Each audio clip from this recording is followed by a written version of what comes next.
Here's how your perception of reality is falsely influenced by the media. Let's rewind the clock to the early 1900s. There's a guy, it's a brilliant Russian physiologist. His name was Ivan Pavlov, who happened to stumble across something really interesting while he was studying dogs. So in Pavlov's study, every time he would feed his dogs, he would repeatedly ring a bell. And over time, he conditioned the dogs to associate the sound of the bell with food. So even if there's no food around, if someone rang that bell, the dogs would start salivating, drool coming out of their mouths. And just like that, classical conditioning was born. Now here's how it affects you. Let's zoom in on the modern age, where politicians and the media are masters of using classical conditioning to shape how you perceive the world around you. Their enemies become the villain in your mind, and they use your emotions as puppet strings that they pull without you even knowing. So how exactly do they do that? Well, imagine this. You're watching your favorite news channel. Every time they talk about a certain enemy of theirs, they play intense music.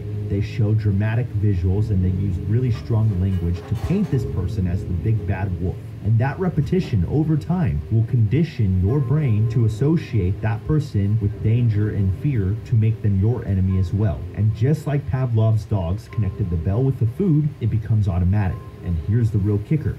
Once that conditioning sets in, it's very hard to break free. Those perceptions become ingrained, shaping your opinions and your actions to the point where people will literally start to hate someone and believe that they're a racist, a misogynist, a danger to society, or whatever else the media wants you to believe about them. We all know people like that who have false beliefs that they feel so deeply about, but they can't understand why they hold that belief. And if you question them about their beliefs, it usually goes something like this. So why do you think he's a racist? Because all the stuff he says. Stuff like what? Oh, you know, a bunch of stuff.